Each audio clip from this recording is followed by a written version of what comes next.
مسیح یسوع میں آپ سب کی سلامتی ہو۔ بائبل مقدس کے عہد عتیق کی پہلی کتاب پیدائش کے 18ویں باب کی آج ہم تلاوت کرنے کو ہیں۔ پھر خداوند ممرے کے بالودوں میں اسے نظر آیا اور وہ دن کو گرمی کے وقت اپنے خیمہ کے دروازے پر بیٹھا تھا، اور اس نے اپنی آنکھیں اٹھا کر نظر کی، اور کیا دیکھتا ہے کہ 3 مرد اس کے سامنے کھڑے ہیں۔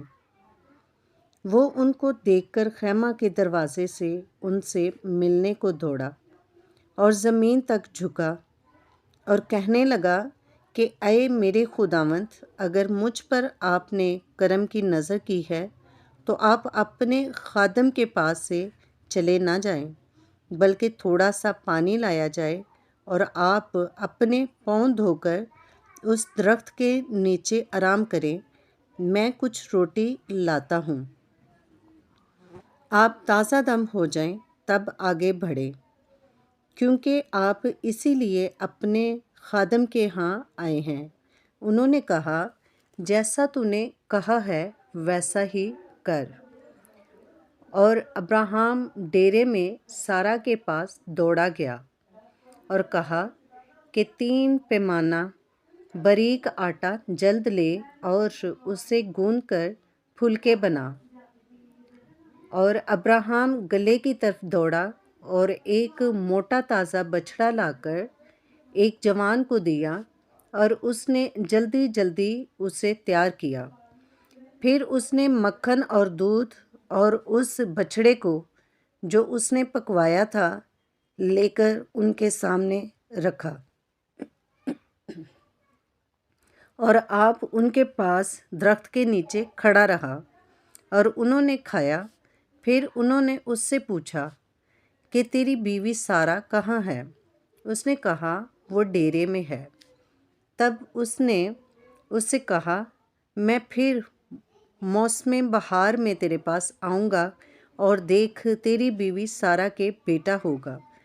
اس کے پیچھے ڈیرے کا دروازہ تھا۔ سارا وہاں سن رہی تھی، اور ابراہیم اور سارا ضعیف اور بڑی عمر کے تھے، اور سارا کی وہ حالت نہیں رہی تھی جو عورتوں کی ہوتی ہے۔ تب سارا نے اپنے دل میں ہنس کر کہا، کیا اس قدر عمر رسیدہ ہونے پر بھی میرے لیے شادمانی ہو سکتی ہے؟ حالانہ میرا خاوند بھی ضعیف ہے۔ پھر خداوند نے ابراہیم سے کہا کہ سارا کیوں یہ کہہ کر ہنسی کہ کیا میرے جو ایسی بڑھیا ہو گئی ہوں واقعی بیٹا ہوگا؟ کیا خداوند کے نزدیک کوئی بات مشکل ہے؟ موسم بہار میں معین وقت پر میں تیرے پاس پھر آؤں گا اور سارا کے بیٹا ہوگا۔ تب سارا انکار کر گئی کہ میں نہیں ہنسی، کیونکہ وہ ڈرتی تھی۔ پر اس نے کہا، نہیں، تو ضرور ہنسی ہے۔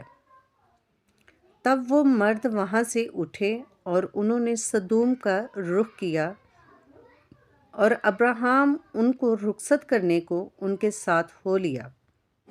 اور خداوند نے کہا کہ جو کچھ میں کرنے کو ہوں، کیا اسے ابراہیم سے پوشیدہ رکھوں؟ ابراہیم سے تو یقیناً ایک بڑی اور زبردست قوم پیدا ہوگی، اور زمین کی سب قومیں اس کے وسیلہ سے برکت پائیں گی، کیونکہ میں جانتا ہوں کہ وہ اپنے بیٹوں اور گھرانے کو جو اس کے پیچھے رہ جائیں گے وصیت کرے گا کہ وہ خداوند کی راہ میں قائم رہ کر عدل اور انصاف کریں، تاکہ جو کچھ خداوند نے ابراہیم کے حق میں فرمایا ہے اسے پورا کرے۔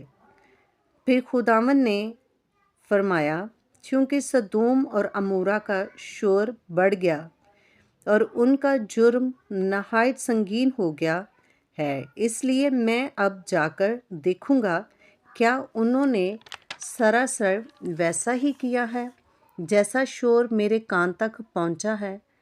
ہاں، اگر نہیں کیا تو میں معلوم کر لوں گا۔